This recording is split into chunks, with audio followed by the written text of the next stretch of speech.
On va passer à un sujet passionnant, encore un sujet passionnant. Ici, c'est la passion, la passion, la passion.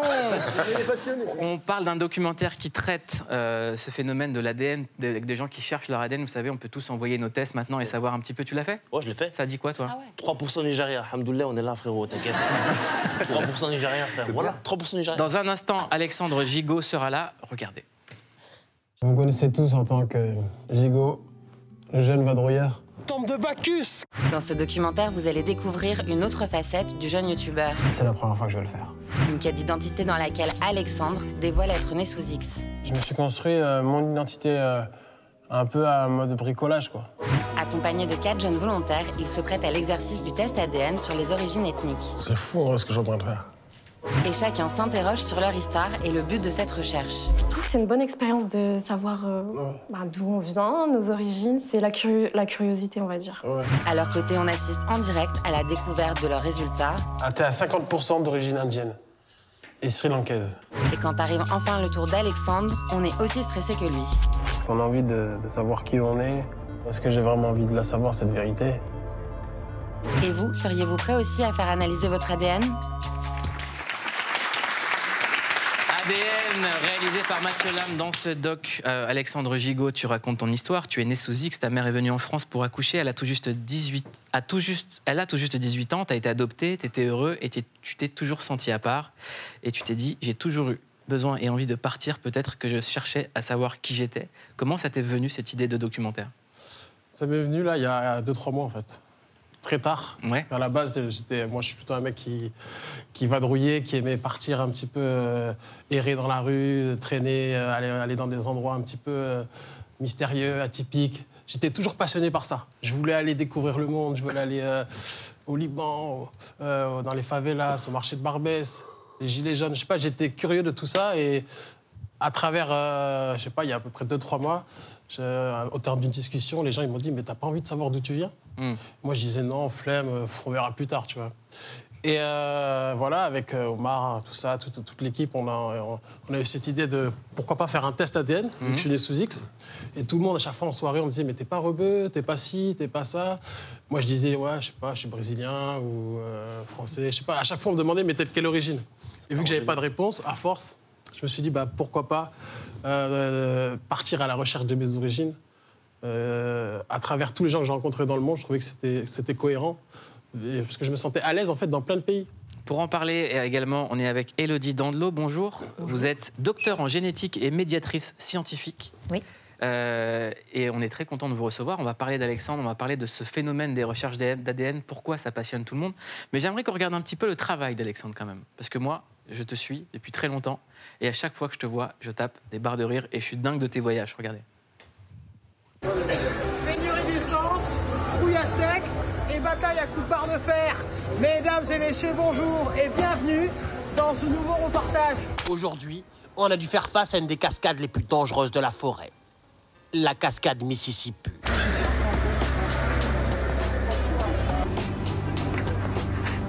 J'imagine que pour vous, c'est un moment important aujourd'hui. Le festival de Cannes, c'est quoi? C'est un rêve de gamine? Oui, Jack Palmer à l'appareil. Opération Tour du Monde au Caire terminée. Un lac sacré, personne n'a jamais réussi à le traverser. Pour ces pas sorciers, nous allons essayer. Ah.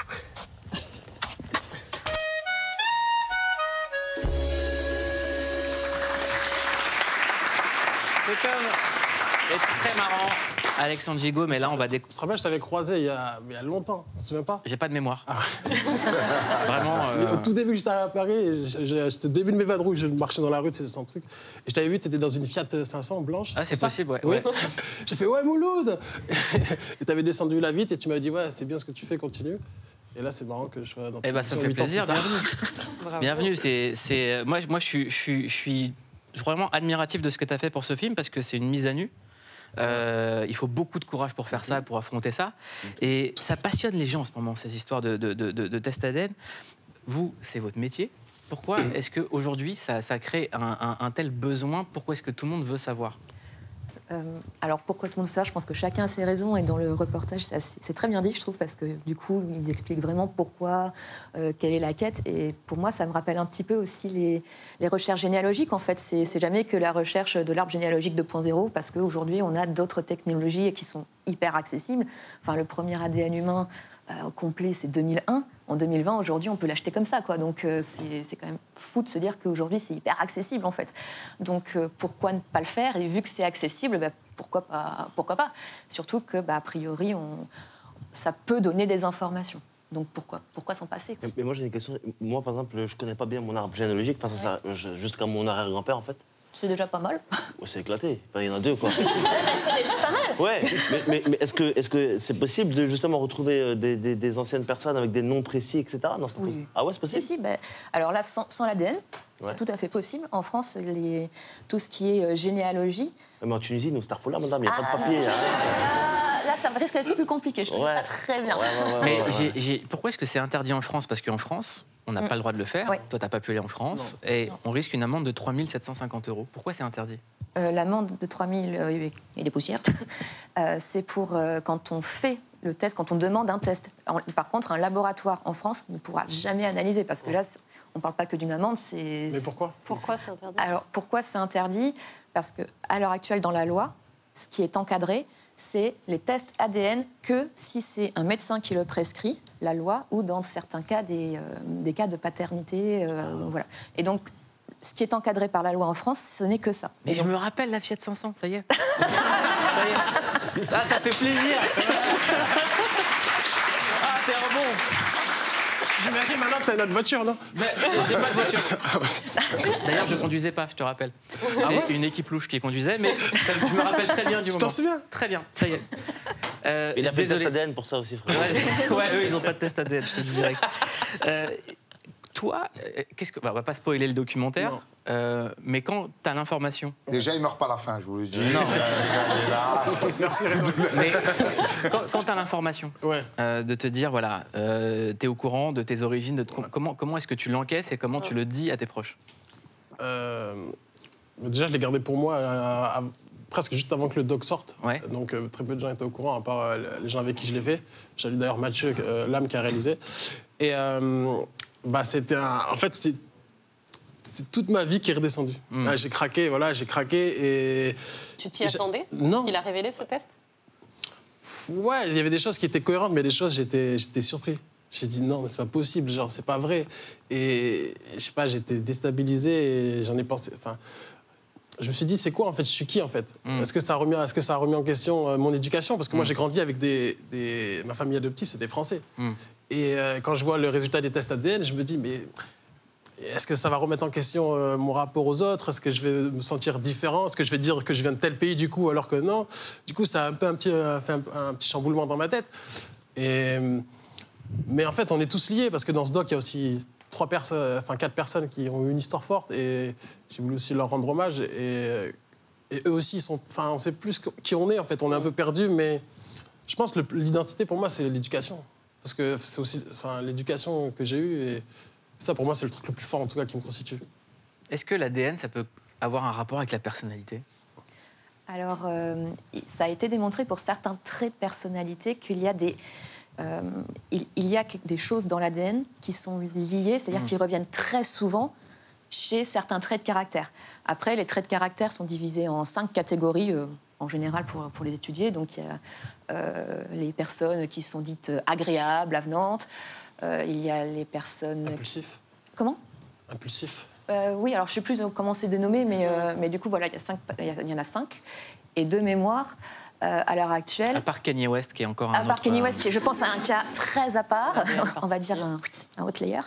Et pour le coup, en fait, on s'est rendu compte que si on regarde les traits de personnalité des gens et qu'on regarde leur ADN, il y a souvent des morceaux d'ADN qui sont similaires entre eux. Alors après...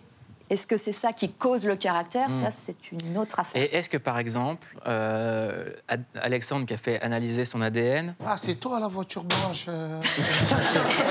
J'étais en face. T'as failli m'écraser.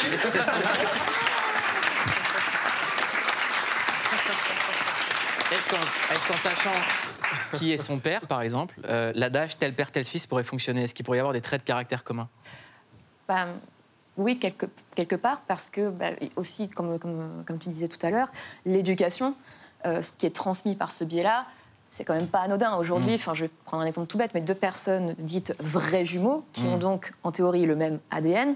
S'il y en a un qui naît dans le 15e arrondissement de Paris aujourd'hui ou au hasard en Ukraine en ce moment, même s'ils ont le même ADN, je suis quasiment persuadée qu'ils ne vont pas avoir les mêmes traits de personnalité. Enfin, après, à démontrer, hein, non, on va pas faire cette expérience-là. Mais... Non, mais je crois qu'il y a déjà une expérience là-dessus. Il y a eu un doc sur justement je crois que c'était des triplés qui ont grandi dans trois univers différents et vraiment ils ont des caractères différents. Ils ont des caractères différents. Physiquement, ils sont un peu différents aussi. Parce que heureusement, on n'est pas que notre ADN. C'est comme Hakim et toi. C'est pas les... on n'a pas les mêmes personnes. Dans le 16e, Hakim, 16e arrondissement. Qui ici a eu envie de faire un test ADN ou a fait un test ADN?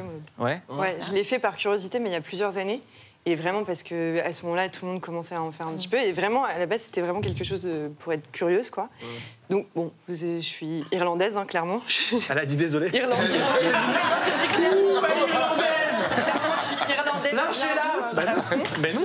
Mais moi, ce qui m'avait intéressé... de Mylène Farmer aussi.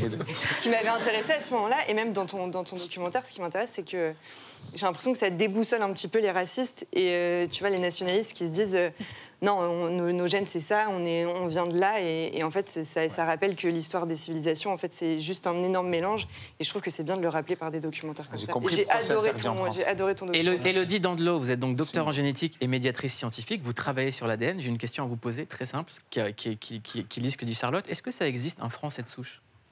Un Français de souche? Ouais. Question, ça. Non. Il y en a Il y a toujours 4% Zimbabwe ou Togo ou c'est pour ça qu'ils font que c'est interdit en Alors, France. il faudrait que la famille ait vécu dans une grotte depuis très longtemps. Et puis alors après, le truc, c'est que le berceau de l'humanité, il n'est pas en France, en fait. Voilà. Pardon. Il est plutôt en Afrique ou sur le bassin méditerranéen aussi. Donc, je veux dire, un Français de souche, ok, mais assez longtemps après que l'humanité ait commencé. Donc, bon. Donc, Français de souche pur, ça n'existe pas. C'est bizarre, tu disais. Ouais, c'est là-bas que ça a commencé. Et c'est pour ça que parfois, des personnes qui ont, on disait, les grands-parents, les arrière-grands-parents, les arrière-arrière-grands-parents qui sont français et qui vont faire ces tests-là, ils vont avoir 0% de français. Mais, Moi, et par en exemple, fait, je ne peux pas spoiler, mais j'ai 0% en France. pareil, 0%. Mais, T'as 0% en France? Ouais. mais ça, c'est parce que, en fait, pour... Bah, franchement, non. Non. Les gars, je vous promets, après vous faites un date, il n'y a pas de problème. On laisse parler. On vous a coupé. il n'y a pas de mal, je m'en remettrai. C'était plus intéressant ce que vous... Pardon. Vous êtes sûr? Ah oui, j'adore ce que vous dites. On raisonne pas franchement en français, pas français, c'est style eurasien, caucasien, tout ça, non? Alors, Gaulois, tout ça. Non, dans ces tests, là, il va y avoir des fois des moments où on vous dit, je crois que dans le reportage, il y en a un, il disait qu'il avait du son breton. Ouais. Il y avait une histoire de breton. Et en fait, c'est parce qu'en fait, pour ces... Moi, j'aime beaucoup les Bretons. L'idée... oui. Et c'est réciproque, Paulo. On t'adore, les Bretons. Mais en fait, ce qui se passe, c'est que pour ces tests-là, ce qu'ils font, c'est qu'ils comparent ce qu'on leur envoie avec des données qu'ils ont déjà. Et ces données, s'ils ont, pour les Français, par exemple, qu'un petit village breton qui résiste encore et toujours à l'envahisseur, si effectivement, il n'y a que des parties d'ADN qu'on retrouve que pour une raison X ou Y chez les Bretons, forcément, si vous n'êtes pas breton, voilà. Donc, ça peut être ça, ou alors ça peut être parce que ce qui se passe, c'est qu'ils comparent. Ils disent, et encore, ils ne comparent pas tout votre ADN. Ils comparent que... Parce que l'ADN, c'est 3 milliards de trucs à regarder, si on veut tout regarder. Mais pour chaque être humain. Est-ce que c'est fiable? On peut Écoute, la seule chose qui est fiable, c'est que l'émission se termine, en fait. En tout cas, il y a un truc qui est fiable, ADN, pas ADN, on est tous français. Hein, on a tous grandi en France et on en est très très fiers. On est très fiers de notre pays, on est très fiers d'être français, on est très fiers d'Alexandre Gigot. Le documentaire est magnifique.